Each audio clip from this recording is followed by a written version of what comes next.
नमस्कार, आप देख रहे हैं जनता टीवी। मैं हूं आपके साथ अमन त्रिपाठी। बुलेटिन की शुरुआत करेंगे एक बड़ी खबर के साथ।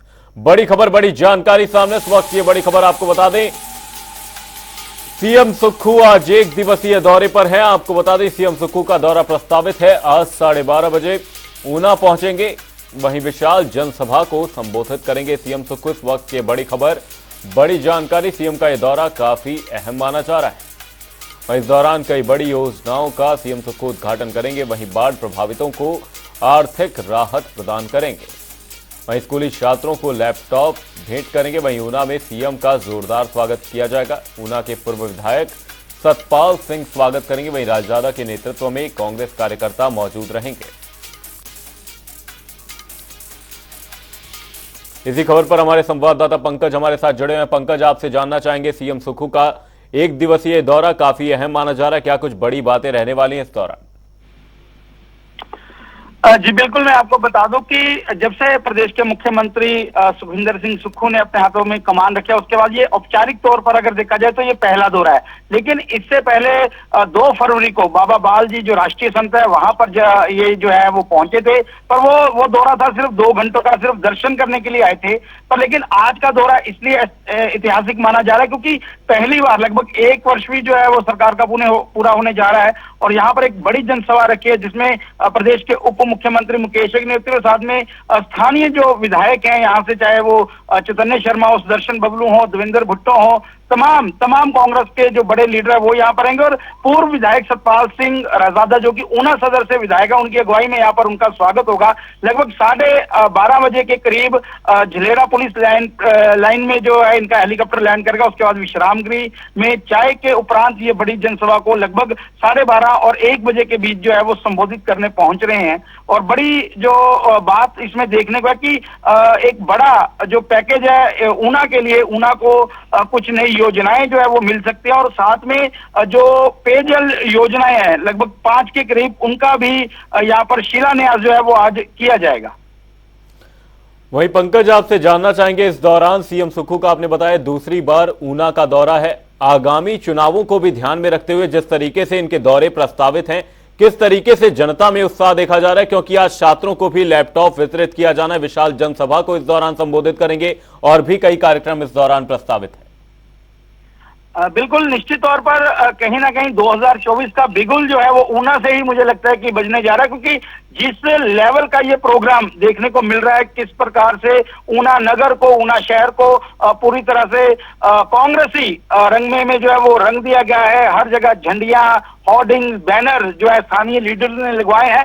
तो निश्चित तौर पर कहीं ना कहीं क्योंकि सभी को मालूम है कि ऊना ऐसी जगह है जहां से कोई भी बड़ी पार्टी है, चाहे वो भारतीय जनता पार्टी हो, चाहे वो कांग्रेस की बात करे, तो यहीं से अपनी प्रचार का जो चुनावी प्रचार होता है यहीं से शुरुआत करते हैं। तो मुझे लगता है कि आज जो रैली है कहीं ना कहीं 2024 के लोकसभा जो चुनाव है उसके लिए भी इशारा होगी। सीएम का यह दौरा काफी अहम माना जा रहा है। बहुत बहुत धन्यवाद पंकज, तमाम जानकारी के लिए। कई बड़ी योजनाओं का इस दौरान सीएम सुक्खू उद्घाटन करने वाले हैं। बाढ़ प्रभावितों को आर्थिक राहत भेंट करेंगे। वहीं स्कूली छात्रों को लैपटॉप भी वितरित किया जाएगा। वहीं ऊना में सीएम का जोरदार स्वागत किया जाना है। आपको बता दें, विशाल जनसभा को इस दौरान संबोधित करने वाले हैं। सबसे बड़े सौर ऊर्जा प्लांट का निरीक्षण करेंगे। बुलेटिन में आगे बढ़ेंगे, रुक करेंगे एक और बड़ी खबर का। बड़ी खबर, बड़ी जानकारी हमीरपुर से सामने। हमीरपुर से इस वक्त की बड़ी खबर आपको बता रहे हैं, पंचायती राज संगठन सम्मेलन का आयोजन करने वाला है। जनवरी माह में हमीरपुर संसदीय क्षेत्र में यह आयोजन किया जाना है। सीएम सुक्खू सम्मेलन में शिरकत करेंगे। वहीं वन विश्राम गृह में प्रेस कॉन्फ्रेंस आयोजित की गई। आपको बता दें, सम्मेलन के लिए तैयारियां शुरू कर दी गई हैं। इस बीच करीब 1000 सदस्य हिस्सा लेंगे। पंचायती राज संगठन सम्मेलन का आयोजन करने वाला है। जनवरी माह में हमीरपुर संसदीय क्षेत्र में यह आयोजन किया जाना है, जिसमें सीएम सुक्खू शिरकत करेंगे। वन विश्राम गृह में प्रेस कॉन्फ्रेंस आयोजित की गई, जिस दौरान ये सारी जानकारियां सामने आई। आपको बता दें, करीब 1000 सदस्य इस दौरान हिस्सा लेने वाले हैं। वहीं तैयारियां तेज कर दी गई हैं। आपको बता दें, पंचायती राज संगठन सम्मेलन का आयोजन करने वाला है। जनवरी माह में ये सम्मेलन आयोजित किया जाएगा। सीएम सुक्खू सम्मेलन में शिरकत करेंगे। विधानसभा के शीतकालीन सत्र से पहले मंत्रिमंडल विस्तार को लेकर चर्चाएं जोरों पर हैं। तो वहीं सीएम ने मंत्रिमंडल विस्तार पर चुप्पी नहीं तोड़ी। मंत्रिमंडल विस्तार के सवाल पर मुख्यमंत्री सुखविंदर सिंह सुक्खू ने गेंद एक बार फिर हाईकमान के पाले में गिरा दी। साथ ही कौन कौन मंत्री होगा इसको लेकर भी मजाकिया अंदाज में कोई भी जानकारी होने से ही इनकार कर दिया। साथ ही मुख्यमंत्री ने कहा कि आला कमान जिसको तय करेगा उसको शपथ दिला दी जाएगी।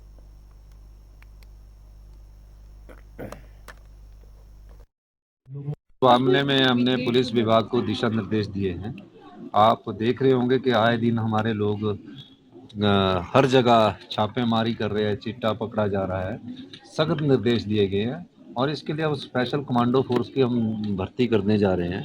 इसमें 1200 के करीब हम भर्ती अभी निश्चित हो रही है और स्टिक करेंगे इसको। और हिमाचल प्रदेश के जो नशे के सौदागर हैं उन्हें सख्त से सख्त सजा मिले, इस दृष्टि से भी हमारी सरकार कार्य से राहुल गांधी जी को, श्रीमती प्रियंका गांधी जी को हमने निमंत्रण दिया और निश्चित तौर पर मेरा मानना है कि उनमें से कोई ना कोई आएगा। खड़गे साहब को हमने निमंत्रण दिया है तो सब लोग उसमें से कोई आएंगे। कोई विधायक दल की दल की 3 तारीख को मीटिंग बैठक रखी गई है, वो विधायक दल में ही बताएंगे। सर आप विमोचन था, मैं और कर्नल धनीराम शांडिल साहब उसमें गए थे और निश्चित तौर पर हमारी सरकार का 1 साल चुनौतियों भरा रहा है। जिस प्रकार की व्यवस्था पिछली भारतीय जनता पार्टी ने छोड़कर दी, शिक्षा के स्तर में निचले स्तर तक हम पहुंच गए, स्वास्थ्य में निचले स्तर तक पहुंच गए। अब मुझे खुशी है कि उसको हमने 1 साल के अंदर उसमें दिशा देनी शुरू की है और जल्दी वो चीज़ें धरातल पर भी आपको नजर आएगी। ना योजना लेकर आएंगे बजट में। सर एग्जिट पोल भी सामने आए हैं, नतीजे भी तो हाई कमांड चाहेगा उसको बुला लिया जाएगा और शपथ करवा दी जाएगी।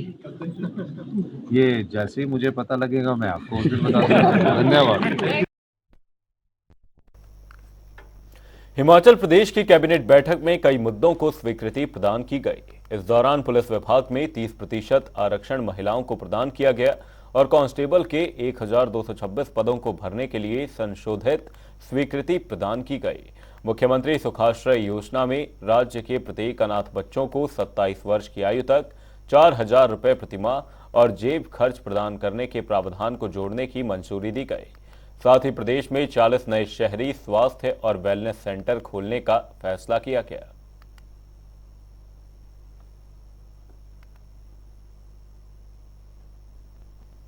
हमारी कैबिनेट की मीटिंग जो है माननीय मुख्यमंत्री ठाकुर सुखविंदर सिंह सुक्खू के नेतृत्व में आज जो है हुई है और इसमें काफ़ी जो है आज अहम फैसले लिए गए हैं, जिसमें जो हमारा स्वर्ण जयंती जो पॉलिसी है हाइड्रो पावर को लेकर, इसमें जो है संशोधन किया गया है। इसमें जो अब जो शेयरिंग का जो पैटर्न है वो जो है 20% 12 साल के लिए होगा और 30% 18 साल नेक्स्ट के लिए होगा और बाकी के लिए जो है 40% का जो है शेयर का जो है ये फैसला लिया गया है। और जो भी लीज होगा हाइड्रो प्रोजेक्ट्स में वो 40 साल के लिए ही होगा। इसके साथ में जनजातीय क्षेत्रों में जो खासकर बॉर्डर के साथ लगते हमारा किन्नौर और स्पीति का इलाका है, वहाँ पर बिजली की जो है सप्लाई को लेकर जो है एक 486 करोड़ का जो है स्कीम जो है आज कैबिनेट ने उसकी मंजूरी दी है। प्रधानमंत्री मोदी ने रोजगार मेले के 11वें संस्करण में 51,000 से अधिक युवाओं को नियुक्ति पत्र सौंपे। इस मौके पर केंद्रीय मंत्री देश भर में विभिन्न राज्यों और केंद्र शासित प्रदेशों में 37 स्थानों पर मौजूद रहे। शिमला के गेयटी थिएटर में आयोजित रोजगार मेले में केंद्रीय आवास और शहरी कार्य राज्य मंत्री कौशल किशोर ने 100 युवाओं को नियुक्ति पत्र दिए। साथ ही मंत्री कौशल किशोर ने बताया कि अब तक 10 रोजगार मेले आयोजित किए जा चुके हैं। 2024 तक 10 लाख युवाओं को रोजगार देने का लक्ष्य है।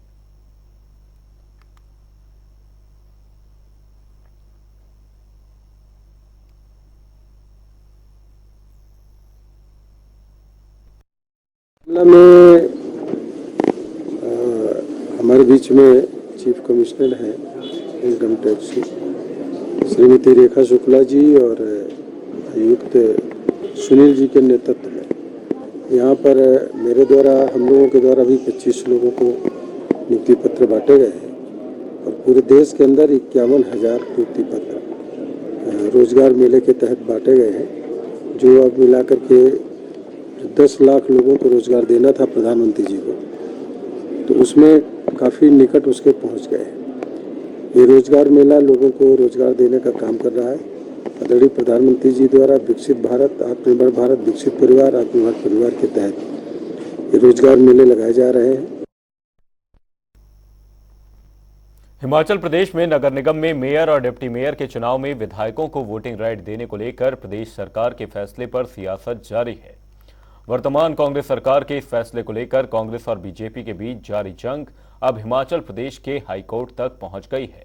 इस मामले पर हिमाचल बीजेपी के प्रदेश अध्यक्ष समेत तमाम बड़े नेताओं ने पहले ही प्रदेश सरकार के खिलाफ मोर्चा खोल रखा है।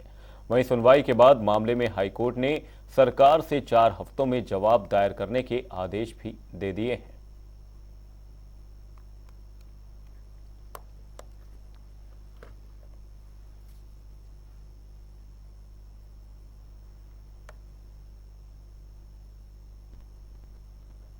वो बाकायदा म्यूनिसिपल कॉरपोरेशन या जो भी कॉरपोरेशंस में जितनी भी मीटिंग्स होती है या विकास के जो भी कार्य होते हैं उसमें पूरी तरह से पार्टिसिपेट करते हैं। तो ये उनकी मांग भी थी कि वोटिंग राइट भी होना चाहिए। उस पर सरकार ने गौर किया और इस बात को जायज़ समझा कि बिल्कुल ठीक है, जो विधायक है वो पूरी तरह से हर मीटिंग्स में उसमें पार्टिसिपेट करते हैं, या शहर का या एमसी के एरिया का जो विकास है उसमें वहाँ के लोगों ने विधायक को भी चुना है। तो उस नाते ये सरकार ने ये फैसला लिया है।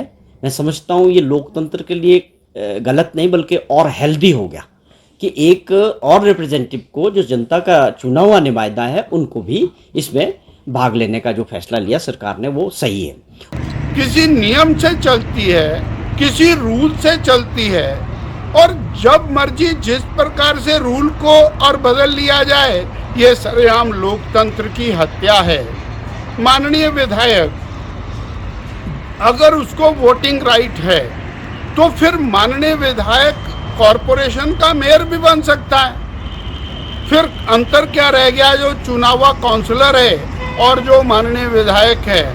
इस प्रकार ये सरकार कैसे चल रही है ये समझ से बाहर है। इन सारी चीजों की हम कड़े शब्दों के अंदर निंदा करते हैं। जो विधायक को वोटिंग का राइट दिया था उसके ऊपर मैंने माननीय उच्च न्यायालय में चुनौती दी है, जिसमें मेरा मानना ये है कि सरकार धर्मशाला और सोलन नगर निगम के चुनावों से डरी हुई है।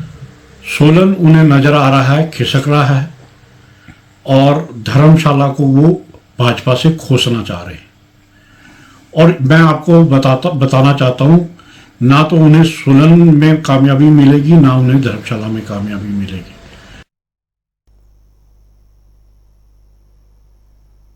सीएम द्वारा 3 गारंटियां पूरी करने के बयान पर बीजेपी के प्रदेश अध्यक्ष डॉक्टर राजीव बिंदल ने जुबानी हमला बोला है। उन्होंने कहा कि मुख्यमंत्री का बयान बेहद हास्यास्पद है, जिसमें उन्होंने कहा कि मौजूदा सरकार ने जो 10 गारंटियां प्रदेश की जनता से की थी उनमें से 3 गारंटियां सरकार ने पूरी कर ली हैं। साथ ही राजीव बिंदल ने कहा कि मुख्यमंत्री का कहना है कि सरकार ने ओपीएस लागू करने, रोजगार देने और महिलाओं को 1500 रुपए देने का फायदा पूरा किया है, जो बिल्कुल तथ्यों के विपरीत है। मुख्यमंत्री श्री सुखविंदर सिंह सुक्खू जी का यह कथन कि हमने 3 गारंटियां पूरी की हैं, यह पूरी तरह से हास्यास्पद है। 2022 का चुनाव बहुत पुराना चुनाव नहीं है। हिमाचल प्रदेश के हर व्यक्ति के हाथ में एंड्रॉयड मोबाइल है और उसके अंदर माननीय मुख्यमंत्री जी, उप मुख्यमंत्री जी, कांग्रेस के बड़े बड़े नेता सबके भाषण रिकॉर्डेड हैं और बड़े जोर जोर से इन्होंने कहा पहली कैबिनेट आएगी 1 लाख बेरोजगारों को हम सरकारी नौकरी देंगे। श्रीमती प्रियंका जी ने कहा 67,000 पद खाली हैं और 33,000 पद और सृजित करेंगे, 1 लाख नौकरियां देंगे। और उनके शब्दों को मुकेश जी ने और वर्तमान मुख्यमंत्री जी ने सभी ने रिट्रीट किया। आज हम आपके माध्यम से पूछना चाहते हैं, कहां है वो 1 लाख नौकरियां? आप कहते हैं हमने गारंटी पूरी कर दी, कहां है नौकरी? 10,000 बेरोजगार जो और छोटी मोटी नौकरी में सरकार में लगे हुए थे, उनको आपने नौकरियों से निकाल दिया। कुछ दिनों पहले सीएम सुक्खू का हमीरपुर दौरा था, जिसको लेकर बीजेपी लगातार बयानबाजी कर रही है। बीजेपी सीएम सुक्खू के दौरे को असफल बता रही है। अब बयानबाजी पर प्रदेश का कांग्रेस मीडिया पैनलिस्ट शगुन दत्त शर्मा ने पलटवार किया है। उन्होंने कहा कि मुख्यमंत्री सुक्खू ने हमीरपुर की जनता के लिए करोड़ों रुपयों की सौगात दी है, लेकिन बीजेपी बयानबाजी कर जनता को गुमराह करने का काम कर रही है।